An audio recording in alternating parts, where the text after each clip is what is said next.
erkak bilan ko'rishib kelardida, qo'lida ham 2-3 pachka pul bilan kirib kelardida. Ularga qarardimda.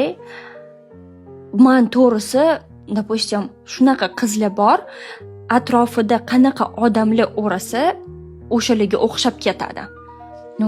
No, men unaqa qizlarni ko'rib, который erkaklar bilan pul uchun yuradigan qizlar bo'lganda, shunaqa qizlar meni окружать qilgan. O'sha paytda student bo'lganman. Одновременно diplomatiyada o'qirdim. Birinchi, ikkinchi kurslarimda imенно restoran sohasida hostess bo'lib ishlardim. Restoranga kelganimda meni imенно shunaqa qizlar окружать qilgan. Ularga bir tarafdan mundoq odam qarasa, miyasi buziladi. Любой qizni ham qimmat narsalar zakaz qilishardi, futbolkalar, sumочkalar